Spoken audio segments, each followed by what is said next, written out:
Let me introduce myself a bit. I'm from Brazil. My name is José Luis, but because the short for José in Brazil is Zé, I go by the name of Zé Luis.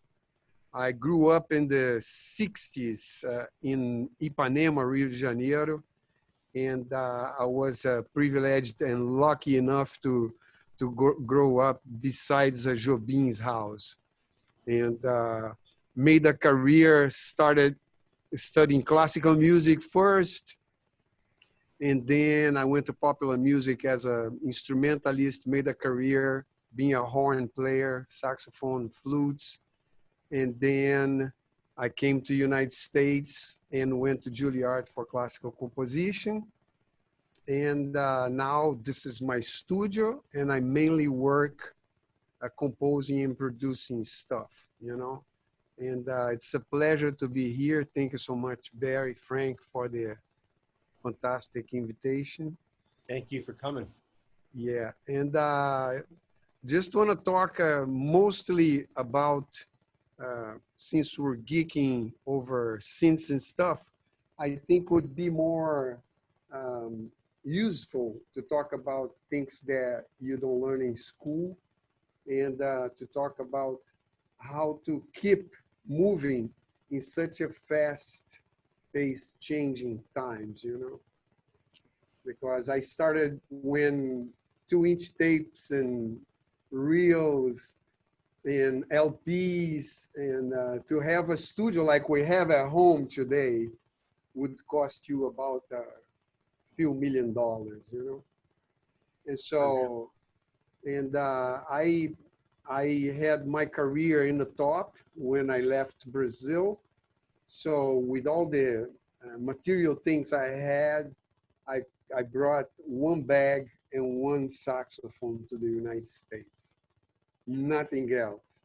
And I reinvent myself and rebuilt until what's happening now. And I feel privileged to still be doing a lot of relevant stuff.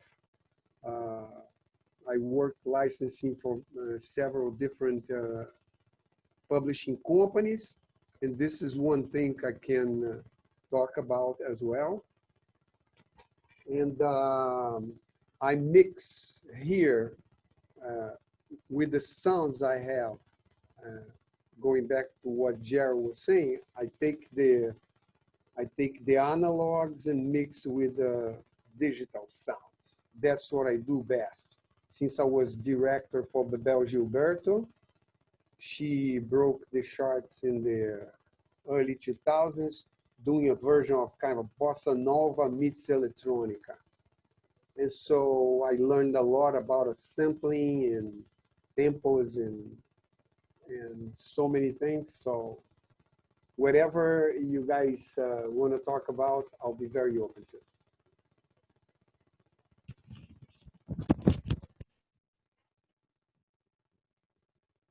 What's up, Day?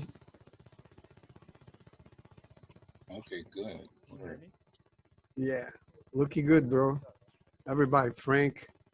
So good to see you. Great. Hey, Jason, what's up? Gerald. So I'm gonna go back a little bit. So I was talking about the transformation, you know, like to come from analog world in the beginning of my career as a saxophone and flute player, and become a producer and composer for film and television.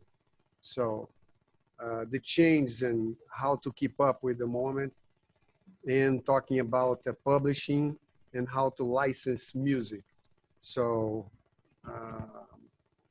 whatever you guys want to know about it, I'll be very open if you want to ask questions about this. And as I was saying, I mix. What I do mostly is as you guys saw, I have this analog palette of synthesizers and pianos and stuff like that. So I mix that with the digital world. So that's what I do best. And work with several artists that mix, you know, like acoustic sounds with digital sounds. And this is what I developed, sampling simple stuff like a trash can. And then as Jared was using the decays, attacks, and so forth, I used that to change the sounds of the trash cans or agogos or whatever it is. You know, I have a huge collection here of percussion instruments and woodwinds, and as you can see, a bunch of guitars, and so the drum set is right there. And that's what we do around here. And I've been fortunate enough to be writing music for film, and that's about it, you know. So going into the licensing situation, are you guys interested in something like that? Very much. That's what I'm trying to get into that now with the licensing, sync licensing, and all that. Yes. That's what I want to get into. Yeah. So there's a lot of scouting now, as you guys know, Zoom and YouTube. When I started to license, I was working as a freelance composer for a house called Tom and Andy. They used to be huge in advertisement and soundtracks. They got a nomination for an Oscar, and they also got a Grammy. I was nominated for the Grammy 5 times. Didn't win yet, but maybe one day.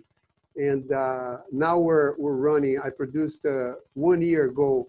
I produced an album in Peru, the warrior or woman of Afro-Peruvian music, and we are now in the ballot for the Latin Grammys for Best Album and Best Folk Album. So maybe that's the time. But what I was saying is, like, I was working as a freelance composer for a house called Tom and Andy, and those guys had requests from Chase to do a tango, which is not from Brazil, it's from Argentina. But you know, the guys called me and said, like, we're rockers, we're DJs, man, we know nothing about tango. Could you please help us up? And I wrote a tango, like a caricature of a tango. It wasn't even really a tango, you know. And to make a story short, we hit the Chase advertisement, and that was my foot on the door. And people start to look and say, well, call this guy for that kind of stuff, call this guy for that kind of stuff. And with time, people start to understand, because of my background as a horn player. I was playing with Milo Z and Funky Meters and Neville Brothers when I arrived in the United States. Did a couple of hits with Chuck Brown, the Soul Searchers, with the P-Funk horns.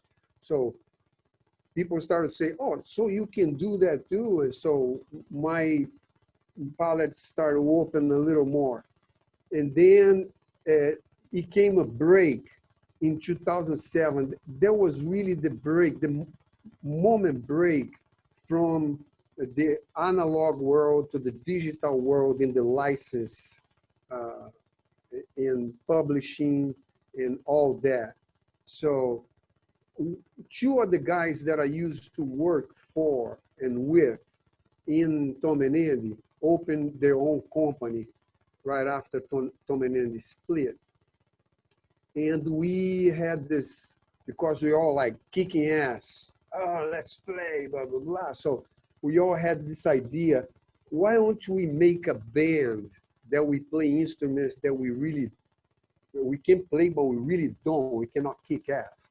So I started playing guitar, and a friend of mine that was a keyboard player, Mitch Davis, started to play guitar and sing, and Jeremy Adelman, which was a trumpet player, I started to play keys and bells and stuff like that.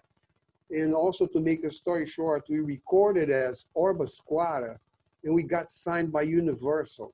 But they signed us only for publishing. we don't want to release your album. It's just publishing. And then we were like a little skeptical about that. And then we started to realize, that's why I'm talking about 2007, the break. Then I realized that they were pushing the music to soundtracks and commercials because there was the beginning of the world the music business started to go from CDs, LPs, and making money with sales or downloading because you don't. And then the world started to go to let's put that song in a commercial. Let's put that song in a soundtrack and so forth. And in that moment, Orba Squara got the first commercial of the first iPhone. So that was my second big hit, other than the Chase when it started, that made a bit of a reputation for me. We then had like, we were in an iPhone commercial. So everybody was like, who the hell are those people, you know? So going back a bit, it's about like to create visibility for your music and look for relations with musical supervisors, libraries of music, and publishing companies that are for that kind of licensing. But the situation with libraries, supposedly, is that they pay very little and you become like that small fish in a shark tank. You know what I'm talking about? It's very hard because it's like I'm working with a company, with an agency that works with like Hans Zimmer and the Splat, right? So they don't call the company to say, oh, do you have a guy that is unknown that I can get him to do my soundtrack? They call for the big names, you know what I'm talking about? So that's the hard part of it. We have to look for a situation. So my advice to start, even though it sounds kind of funny, is like, if you go to the schools like NYU or SVA or stuff like that, and the guys that are doing film and television have some materials, you can offer yourself to do the soundtracks, you know? It's gonna be a freebie. Sometimes they have a little budget. I did that a lot at NYU in the 90s, from 96 on. I used to go and look at the board, you know what I'm talking about? People say, need soundtrack for a short. I go and do it. And so that's how I got at Tom and Andy. A friend of mine said, I saw you doing this and that. You want to try Tom and Andy? So that's one thing. And also, there's a lot of lists of people that do that kind of stuff. I can put in the in our Google Drive after the session. I can put a list.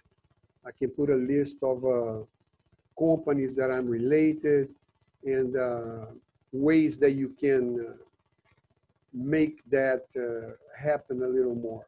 But most of all, you have to compile a lot of material. You know, you have to compile a lot of material because it's not like the old times that you used to be called and people would say, I need a song like fast-paced with a synth sound and a cello solo. People used to say that, and you would compose, and that was mostly it.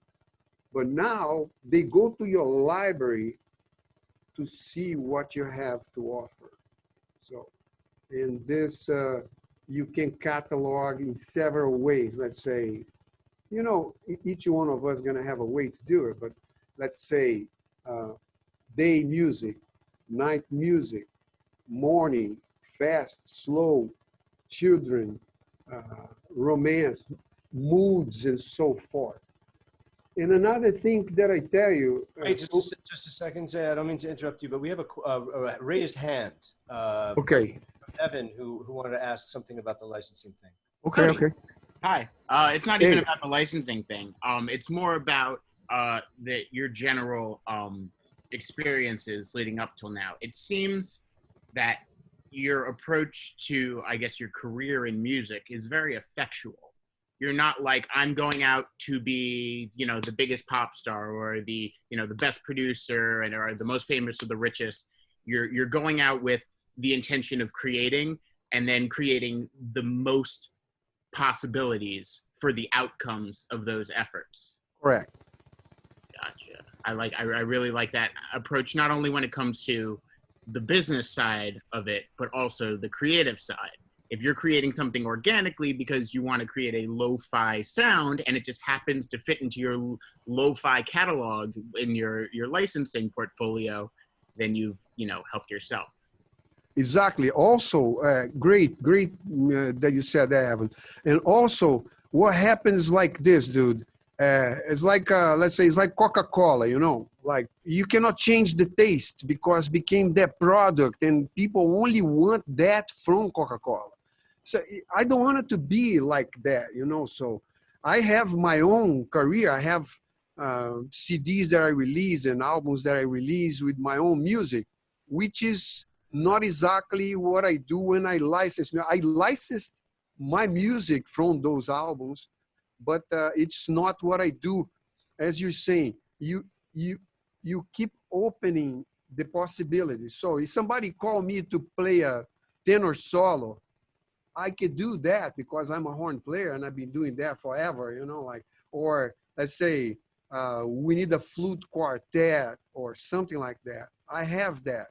But in the other hand, I'm opening my possibilities. So I'm not going to be, inside of a box situation that in case right now, if I was a horn player, how am I going to make a living right now? You understand? So I keep going as a composer, producer. I've been mixing and mastering music in my studio. So those are other things that people don't talk to you. Like when you go to school to become a horn player, people say like, you have to kick ass, drill licks, scales, chord scale, this and that and this and that. They don't say to you, you have to be in time, you have to be, looking reasonable, you have to follow up with stuff. People don't say stuff like that to you in school somehow, And what happened is those things I'm talking about are things that will open your possibilities instead of you being that only thing. Sometimes it's hard too because people want to know, what are you? And then suddenly, if you're going to read my bio, there is a lot of different stuff happening. And people say like, I cannot put my finger on that thing, so what you're trying to sell here, Excuse depends me. on, yes. Just because I think this is a great subject and you started getting into professionalism, right? Uh-huh. That nobody taught you how to act and how to approach these things when you were in music school. Yeah. But it's something that's really lost these days, right? I mean, I find it in all the business that I do. There's a lot of people who aren't very professional. So there's an opportunity there, right? There's an opportunity for people coming up in whatever profession that if you act professional and you handle your business appropriately, that you're going to have a clear advantage. So maybe talk about how that's been something that's been advantageous for you and the work that you. For sure. Thank you so much, Frank. Yeah. What is important is like the craft, right? You have to be professional, first of all, as we're talking about, and to have a craft. And then if somebody hire you because you come in time, you're capable, and you follow up, those people are going to look for you again and again because you trusty, right? people say like, wow, I work with Zé Luis, the guy deliver the product inside the budget, you know, in time and all that. And because it is a responsibility. And many people, you know, I see you guys have a different approach, but many people, they say, I have 5,000 followers in Instagram, so I'm gonna buy a synth and I'm gonna say, I can play, I can play. And they believe that's gonna get them a long leg. And then somebody call for a job and people go like, you know, hardly ever. And also, there's another thing. I mean, see, work together here. Frank and Seiji and Barry put together an ensemble. So it's also the relations you build, you know, and the consistency of your professionalism, how you behave in the work environment, how organized you are, you know, like 3 years after you've done a job, a artist call you and say, look, I have to do a remix. Do you still have that in your hard drive? You know what I'm talking about? And then you say, yes, click, and the person say, dude, how much for that? And then a job you made, I don't know how much in the past, will pay you again for library or whatever, as a librarian, as a something you handle, because the person say, I cannot handle those files. Can you make like a stereo track for me or something like that? Or can you just put the bass drum, my vocals, and the strings? The DJ is gonna do the rest of the job. So those are things that are very important in the profession today. And also, as I was saying, the change of the market. See, right now, we're doing things like that in a Zoom. Like Friday, there was a music festival, the first Brazilian music festival in the United States was all made at Zoom. You know, the guys sent the music, and so a panel of judges and so forth. So in that moment, there's a lot of music being played at Zoom, and people are scouting at Zoom as well. So if you guys put your music or get a partner and one make the beats, the other one make, you know how it is. And then at Zoom, all the producers and music supervisors are looking at it. And this is another thing, you know. What does that mean exactly? Like, how are they looking at Zoom? Because these Zoom meetings are closed. Like, obviously we can record this, and we're recording this and we're gonna maybe share it at some point, but how do people scout people on Zoom? Well, because people are pretending there is a live recording, right? Let's say, like if we do this, right? If we do this, right? And then let's say we were playing, you know, Yeah. Jerry sent me a synth, and then Jason sent me a beat, and then they send me like a rap, and so I put a horn and another synth and percussion. So, and we do that. Each one record, we mix, and then we play that on Zoom. I see, like a Zoom recording, like kind of like a cappella, but for the actual computer. Exactly. So people are going in Facebooks and Instagrams and so forth. TikTok now is like radio, you know. People are going to TikTok too. The number one hit a few weeks ago was found in TikTok. So those are. I want to know more about TikTok. I don't know if you know, and I know Evan Goldstein. You know some stuff about this stuff because you're our new expert. I'm your what am I, Gen Z? Is that what it is? I don't know, we're out of letters. I think Gen Z was like a couple ago. I wanted to before we start talking about the various avenues for what is called exploitation. Like TikTok is essentially exploitation of whatever work you are uploading. Before that, I wanted to ask, you seem to have a very firm grasp on a lot of the administrative sides of the creative process. I assume you've created a lot in terms of quantity, and Yes. it seems like you're very well organized. And so I wanted to ask how you go about the boring stuff of the creative process, the registering works, the cataloging, the making sure all the metadata and info is right, like that, all the pain in the butt stuff that's no fun. Yes, what I do is like when I'm printing a song, let's say you have the song done and mixed, right? And then you're gonna bounce the song, right? As I bounce, I do that. Instruments, BPM, blah, blah, because to go back to it, very hard. I'm telling you, you have 5,000 things to take care. And the other thing is, that's another advice, because let's say the iPhone commercial we hit, it was the 30-second intro of the tune.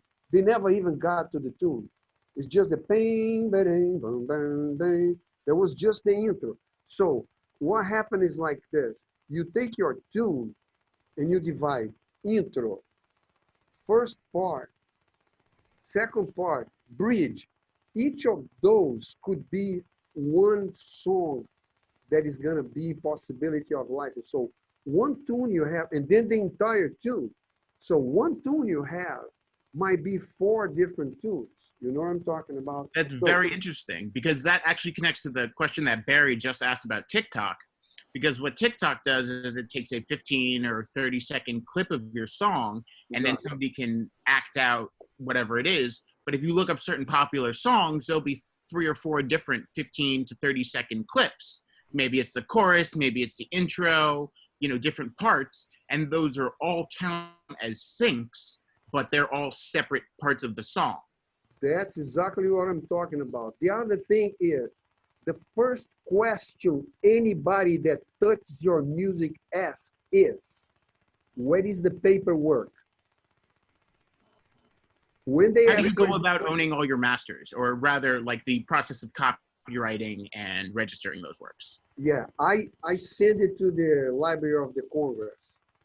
So I bulk, because you'd be $35 a piece. But if you say 20 songs, right? If you say the body of work, X, Y, Z, and then you can register, and this is your, and believe me, a copyright is more important than a publishing, because you can fight a publisher for the proper propriety of your song if you have a copyright.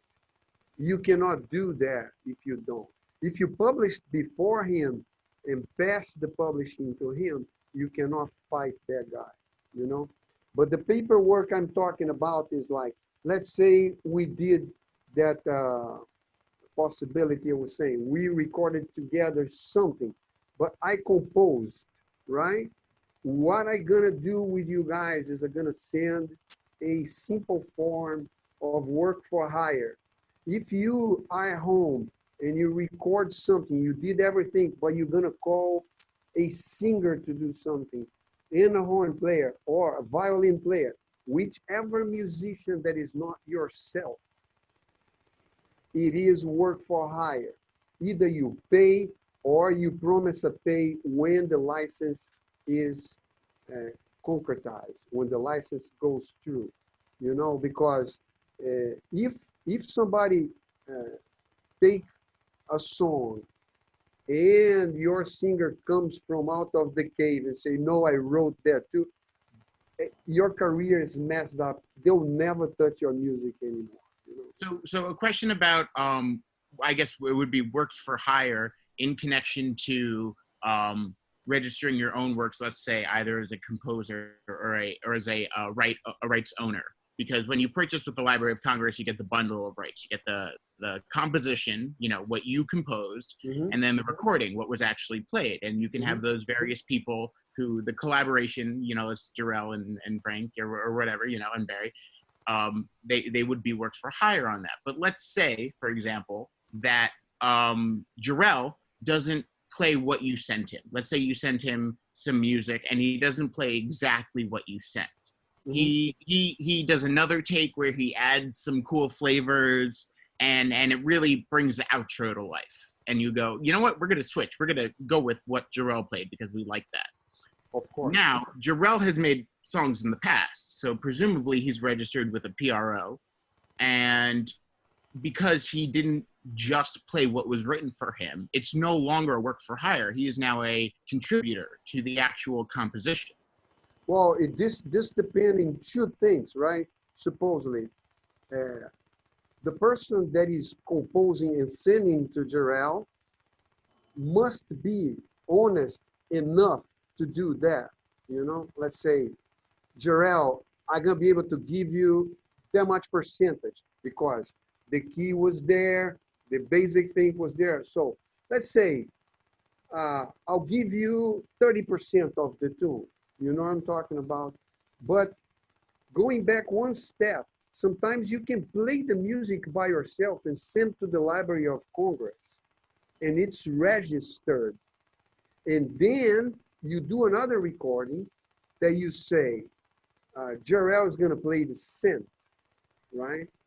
And then I'm gonna sign him for work for hire. So I have the registration of the tune, the copyright, and in that master, in that version particularly, I have Jarrell playing synth, and I sign with him a work for hire. So that way, if your first song is protected because you've already filed the copyright, and Jarrell as a creative is protected if the new version with him on it, you know, all of a sudden gets licensed and syncs everywhere, he now has claim as a you know, a partial composer. Exactly. And then what we can do is, this is another very cool thing that you can do. You can name the song differently. So you keep your original music. The Thorn of the Rose is the title of the song. Jarrell now did an incredible work. And then we register our new song, mine and Jarrell, at 3070 in the copyright, in the publishing, and we call My Thorn of the Rose. Supposedly, that's a different tune. Jarrell is not gonna sue me because I had that song before. I'm not gonna sue myself. So we have the original tune untouched. We have the new tune, and everybody's gonna get paid properly. You know what I'm saying? So that's very, very important. So And okay, I'm sorry. go ahead, go ahead. Well, okay. So my question was, if somebody might demo something else. if somebody didn't know this, right? If somebody was late to the party and they just went on CD Baby, they uploaded a couple MP3s, next thing you know, it's on Spotify, next thing you know, it's 3 years later, they've made $20 or whatever, you know, it is. But now they want to make a new album. And they realize, oh, shoot, the first time we did this, we didn't do it properly with our first project. Now, in terms of not only going forward and doing it correctly on your next project, ideally you want to retroactively make what was not done properly right. Exactly. So that's easy because all the money collected belongs, nobody else take the money that was supposed to be for you. The money is in there at the PRO, making them money. And that's how they make a lot of money, because imagine all of us here, each one had $500 to receive from the PRO that we never did. So the guy already have like 1,000, 2,000, 3,000, or $5,000, $6,000 in his bank account making money. So, but there is 20 million people like that. You know what I'm talking about? I have there's you know a big issue in, I go to school for music business, and there's this big lofty thing. It's the big black box where the money goes into it, but it never comes out because the data does not allow it to be organized properly. And it basically gets absorbed by whatever greater conglomerate, whether it's Spotify or your PRO, whoever is not writing the check or doesn't know where to write the check, they keep it. Yeah, those companies like Spotify and some companies for streaming, they're very tricky because they do a per rata type of thing. So they take the bulk. And so let's say Taylor Swift, Pharrell, and they get the bulk of it. And the company get the other part and the advertisement money, you know? And us, the small fish, you know, their money, they're supposed, that $20 you were talking about. First, they do a threshold. You only gonna get a check if you get to $250, you know? And they will procrastinate with your music as much as possible. Also, they do one thing that is terrible now because the copyright law and the publishing law are over 75 years old, and they are pushing not to renew their law because the internet and some other new mediums are not considered broadcast. And they invented a document now that is called compulsive license.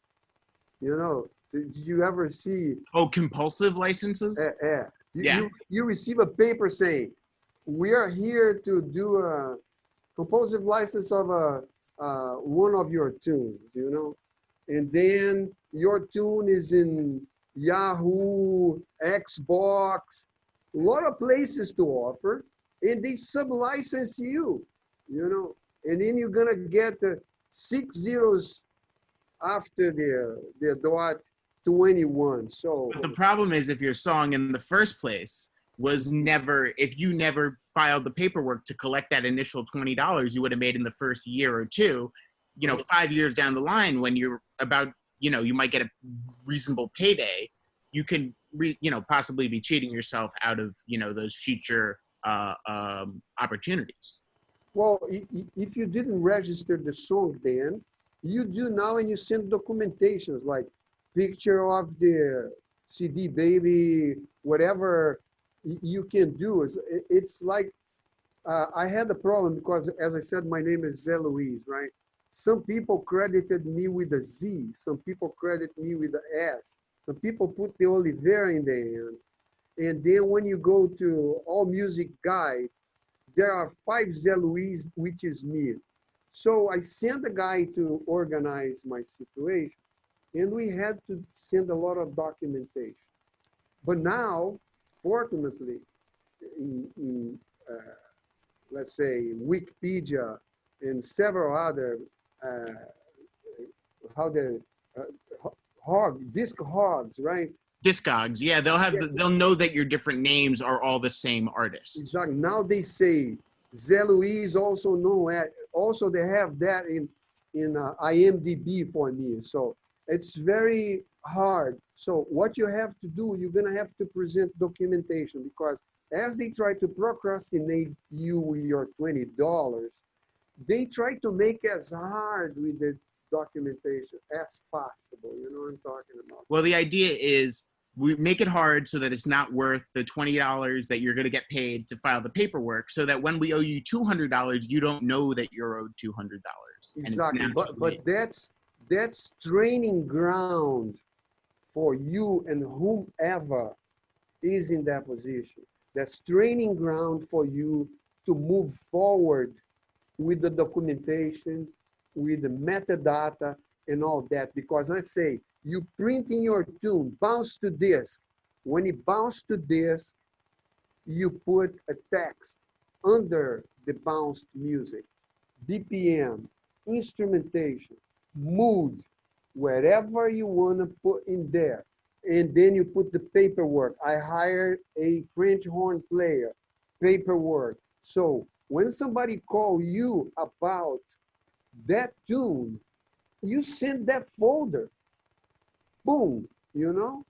If somebody call from a publishing company and say, Zé, I need a song for a serial, morning vibe, children, I send 10, you know? But they all, they call mass demand, right? It's like somebody send a tune, you send 10 and documents and everything. And people say like, dude, let's go with this guy. He's a pro, you know? And So, if you are asked for a morning tune and you have all that notation in your files, you can search morning and you'll see 10 files come up, be like, oh, these are all my morning vibes tunes, and you can just send them by. exactly. That's what I was saying previously. I catalog the tunes in several ways. And sometimes two tunes or the same tune are in two categories, you know, like children and morning, you know what I'm talking? Or light music or slow paced music. That tune might be in 3 or 5 different categories. But when you click morning music, that's for sure is gonna come up. And if you say children, that's gonna come up as well. So sometimes I'll put a couple of different things in my search in my library in a way that I can have as many tunes as possible, you know. And that's a thing that seemed to be very hard. But imagine that when you press bounce and the DAW is bouncing, you're already doing the data. And this is the most important thing. And let's say when you divide intro, first part, second part, bridge, you know, they all gonna basically have the same metadata because instrumentation, mood, several things are gonna be the same, you know?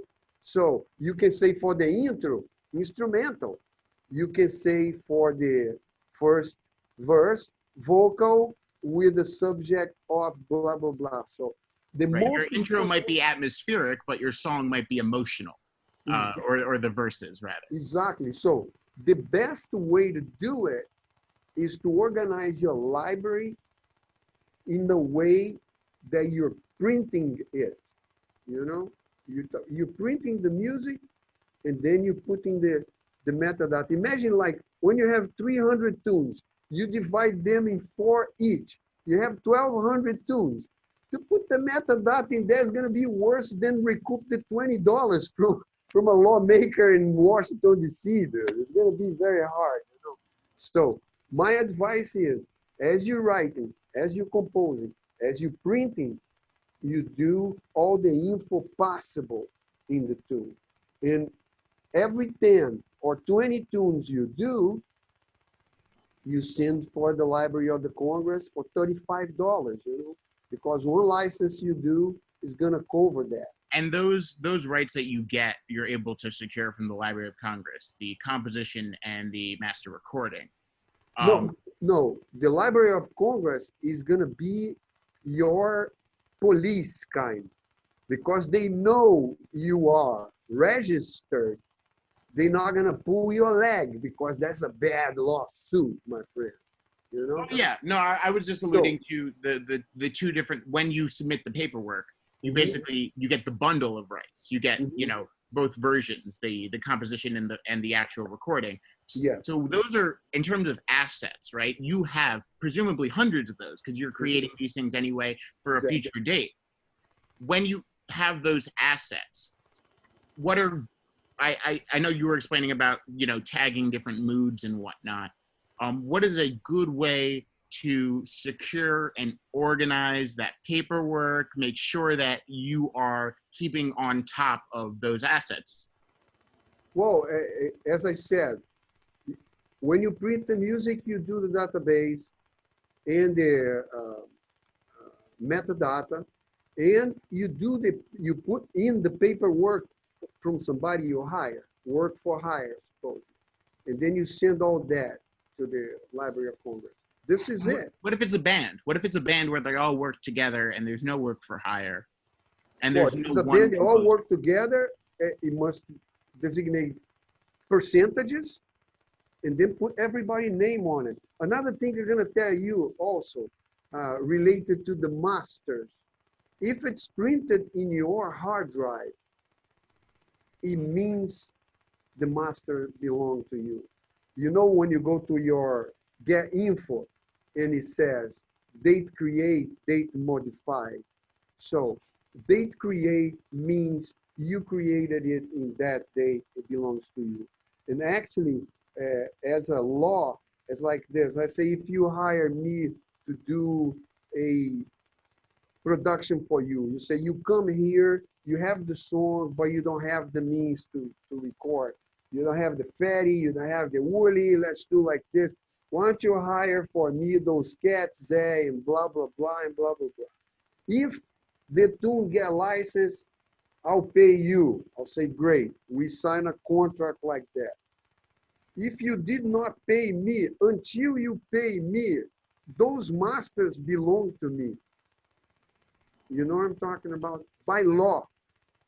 But unfortunately, like, because of the nature of, I would say, collaborative efforts, whether it's within a band or it's, you know, somebody passing master recordings on to be mixed, or something like that. When those exchanges go down, sometimes, of course, what you should do is have everything in writing and have everything pre-planned out. But the reality of the situation is a lot of the time that stuff gets circumvented either in the creative process or just the way that people interact. So how do you avoid falling into that trap almost of you know, skipping that? Well, I'm going to tell you what, this is a psychological situation. When you are in the happy place with your buddies and you smoke a joint and you're banging the music, you know, you're not thinking about this guy's going to stab me in the back tomorrow if we have a $100,000 license. But this will happen, unfortunately. So 2 things you can do. First of all, is if it was recorded in your hard drive, that's a document right there. Secondly, is when the wave come down and you guys created a work, who did what? It must go to that.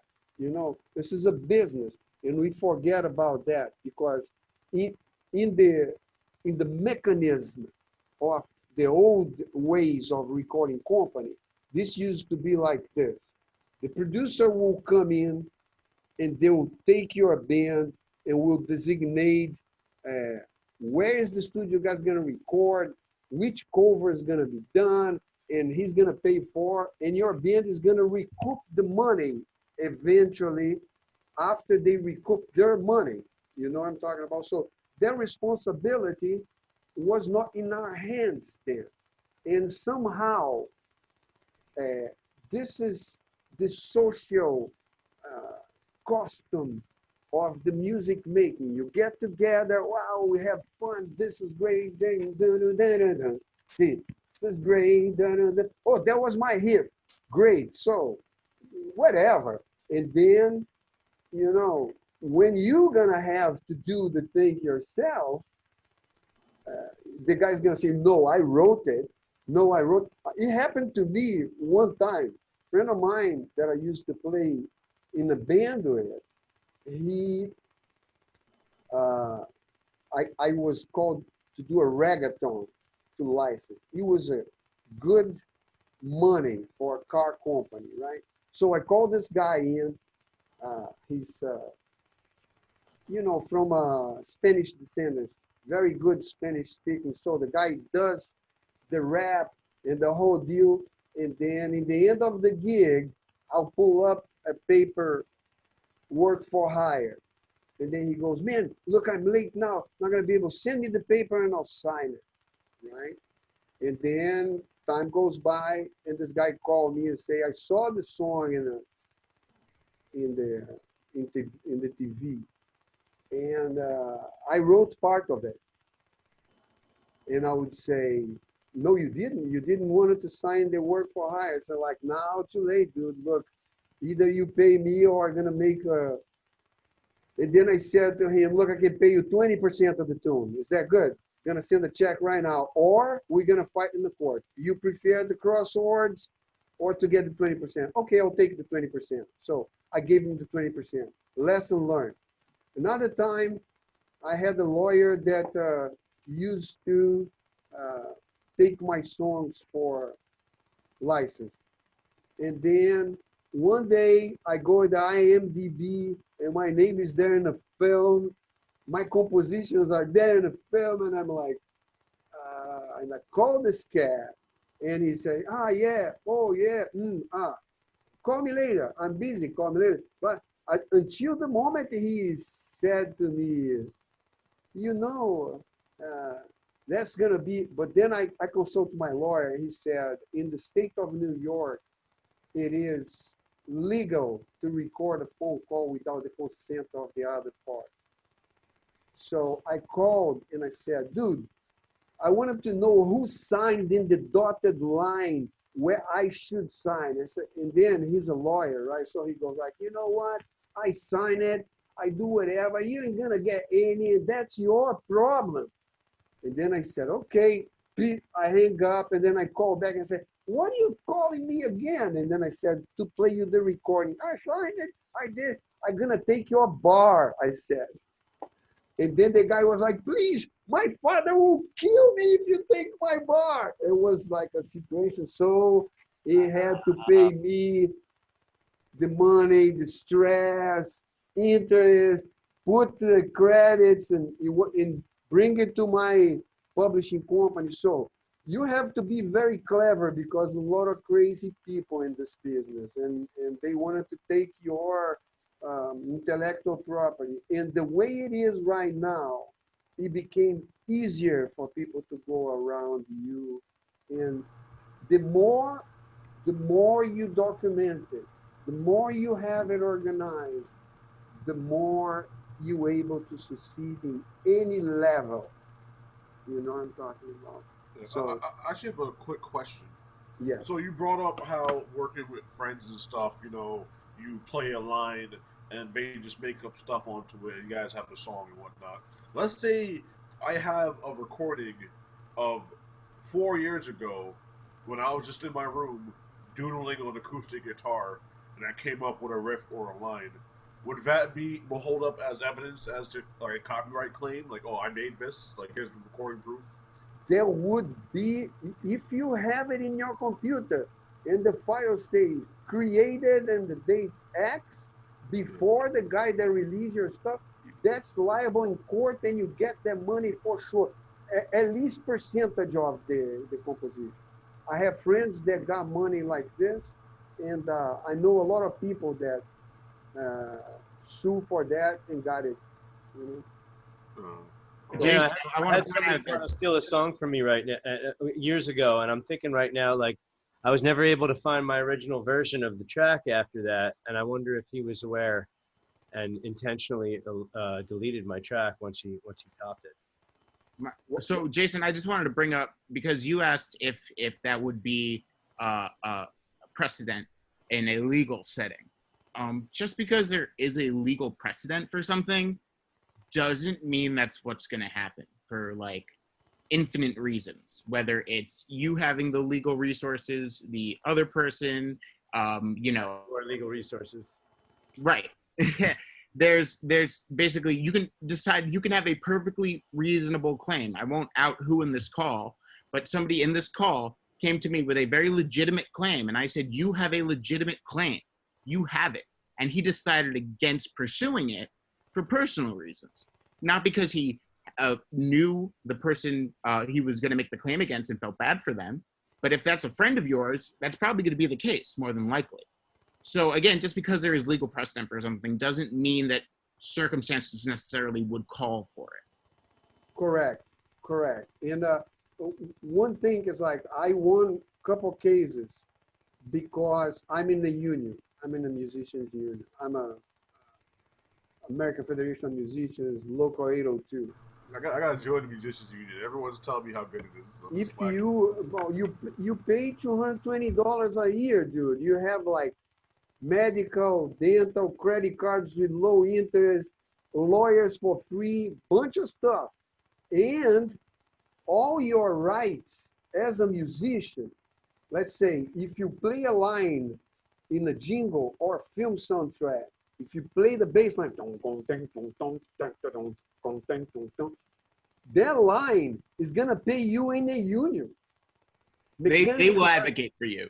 Yeah. Under that sort of circumstance, absolutely. They pay all the advertisement I ever record as a horn player, percussion player, guitar player. And so for and many times I wrote music that I played 10 tracks. Those 10 tracks are paid in the union. So, and as I was saying, the union have those lawyers that are like, you know, there's not the lawyer that is gonna tell you, I'm not gonna take that case because I don't want to cross swords with a.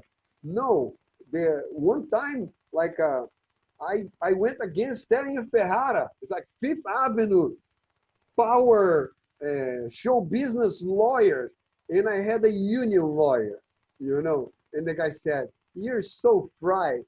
In the end, they had to pay, you know. So I think, but as Evan is saying, it's not a for sure thing. It's not because there's a precedent, and there are several different lines. Like the judge knows the lawyer of the guy you're going against, or there's so many layers in the legal system, my friend. But supposedly, the more documentation you have, it is liable for you to get paid for something you did, you know? The more representation, the more, if you have in your hard drive created at that date and you previous to the next guy, you most likely to have your rights, you know? That's what I believe. And I say that because it happens with me, with the lawyer said a couple of times, and with people, you know how many arrangements I did for records that were gonna happen and they didn't, and people pay me 35%, supposed to pay 65, and then, you know, we didn't get the sponsorship. I said like, but I delivered the job.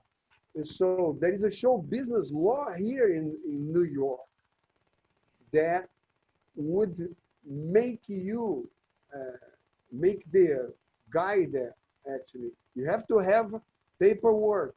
In my case, I had a check that then I took a picture of the check that would say in the memo, 35% of a job, the other 65 supposed to be paid, never paid. The union lawyer got me the money, dude, you know? And so you have those legalities, which are a pain in the neck. They're supposed to be like, it's a pain in the neck to bounce music and sometimes to edit music, right? Like, oh, I'm gonna have to align. There's vocal aligner now, but sometimes things are different one from the other and the align's all messed up. You don't want to even touch that. You want to do the things the way they're supposed to be done. So it's a pain in the neck. I'm gonna tell you right now, several things of post-production are a pain in the neck. So you have to put in that pile of the pain in the neck, making music, the metadata, the documentation, and the organization of your music, because that will make you stand out as a professional anywhere. You know, people are gonna say, I licensed music from this guy 10 times. There was never a claim. Because you know, when you license your music, there is that little paragraph that say, if somebody come to sue us, you're gonna be responsible for that.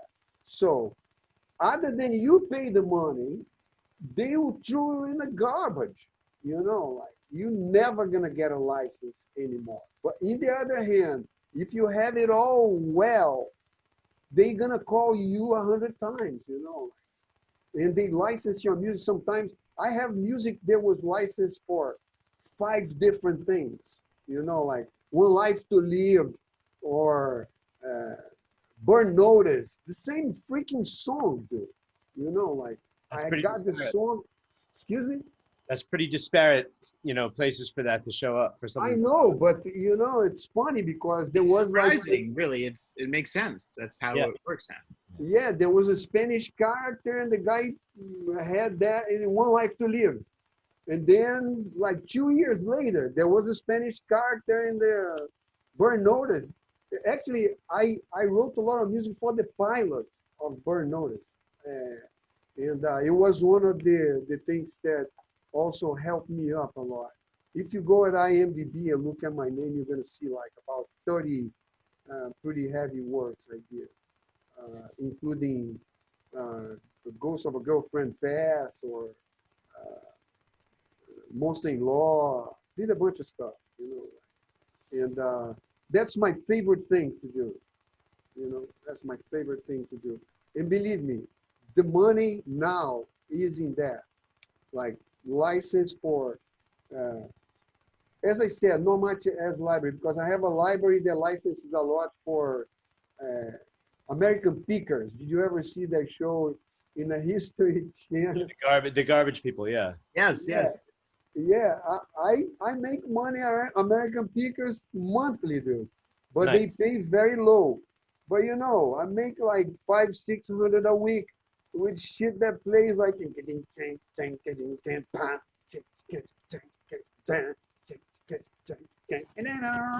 then I play all the shit myself.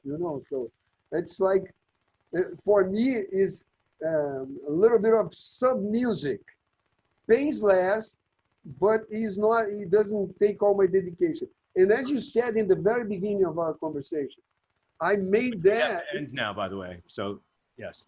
Yeah, I made that in a way that I don't feel like, I've been selling myself. I made that for that. And I open my palettes. Like I can sell tennis shoes as much as I can sell leather shoes, like it's like that's my vision. This is a business. I mean, and I worked sharing studios. First, I think Barry met me at Gabe's, right?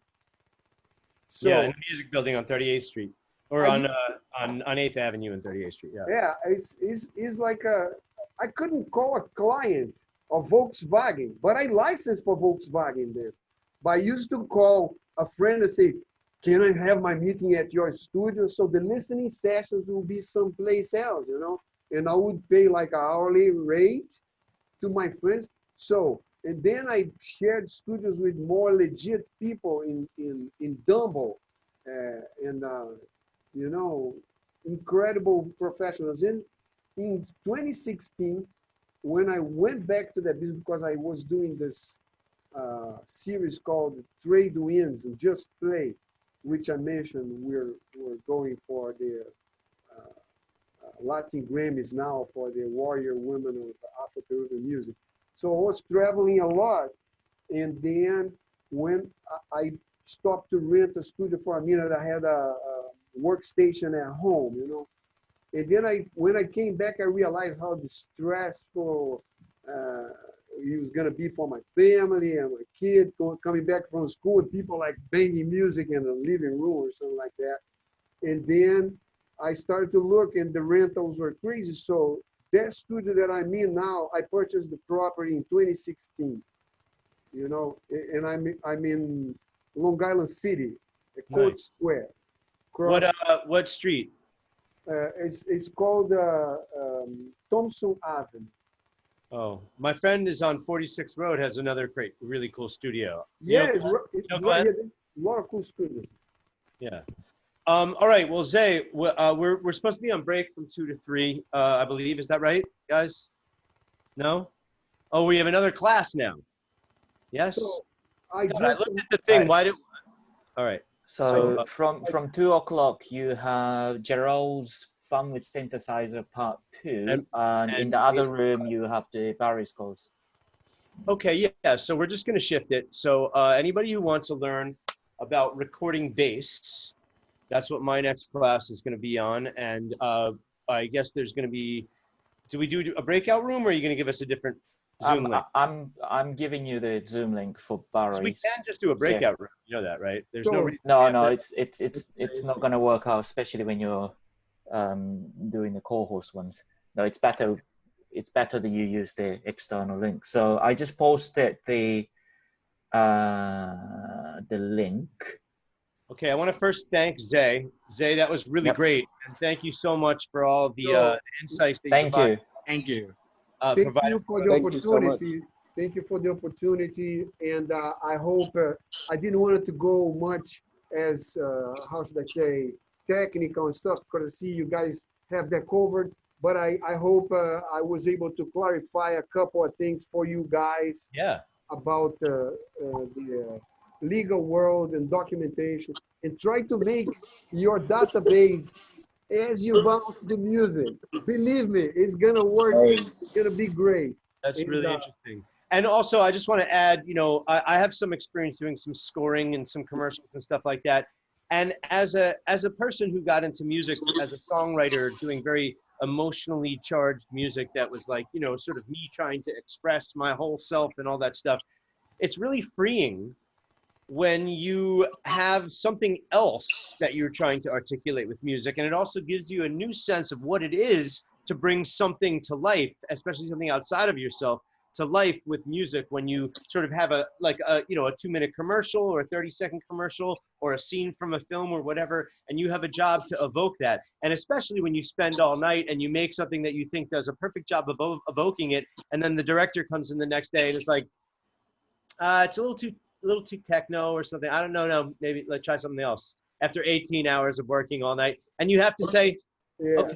okay, Yeah, thank you. no, the worst is like, if you make it a little faster, does the beat go up? Yeah. I go All like, those little things. But you know what? those are two things.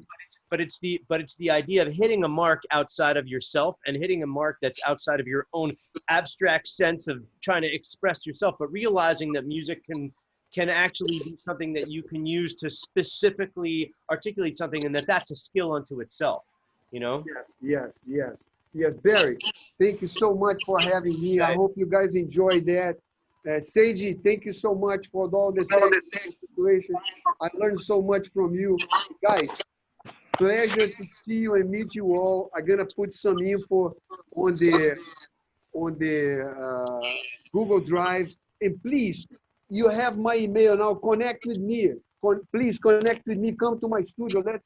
Let's make that stuff happen. Because as I always say, together we're better than 100, my friend. You know? Absolutely. Thank you, meu irmão. Okay, meu irmão. I love Thank you you. all.